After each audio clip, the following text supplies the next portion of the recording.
محرم الحرام کے حوالے سے مری سے ہمارے نمائندہ سید احمد ہمیں اپڈیٹ کر رہے ہیں۔ جی احمد بتائیے گا اس وقت وہاں کی کیا صورتحال ہے اور عزادار حسین علیہ السلام کتنی بڑی تعداد میں موجود ہیں؟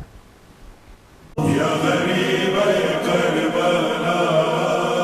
یا غریب کربلا،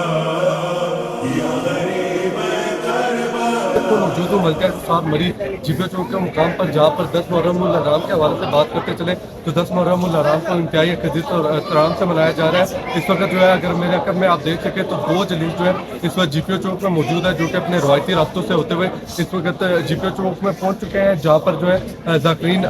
امام علی مقام کی زندگی اور ان کی شہادت پر روشنی ڈال رہے ہیں، اور اس کے بعد جو ہے یہ جلوس اپنے روایتی راستے سے ہوتا ہوا ربا چوک پہنچے گا، جہاں پر زنجیر زنی کی جائے گی۔ اگر سیکیورٹی کے حوالے سے بات کرتے چلیں تو سیکیورٹی کے بھی انتہائی سخت انتظامات کیے گئے۔ ڈی ایس پی ٹریفک مری اور ڈی ایس پی جو پولیس کے ہیں وہ اس وقت خود اس تمام تر جلوس کی نگرانی کر رہے ہیں، اور تمام آنے والے جو لوگ ہیں ان کو انتہائی سخت سیکیورٹی کی چیکنگ کے بعد جلوس میں داخل ہونے کی اجازت دی جا رہی ہے، جبکہ جو ہے ہائی ریز بلڈنگ پر جو ہے وہ سنائپر بھی تعینات کیے گئے ہیں، اور بھی دیگر جو ایجنسی کے بندے ہیں وہ بھی یہاں پر موجود ہیں، اور 112 اور دیگر محکمے بھی جو ہے اپنے تمام تر انتظامات کو جو ہے وہ اچھی طرح سے نبھا رہے ہیں۔ اگر میں بتاتا چلوں تو اس وقت بھی جو ہے جی پی او سے یہ ہوتے ہوئے اپنے روایتی راستوں سے ہوتے ہوئے مرحبا چوک پہنچے گا، جہاں پر جو ہے زنجیر زنی ہوگی، اور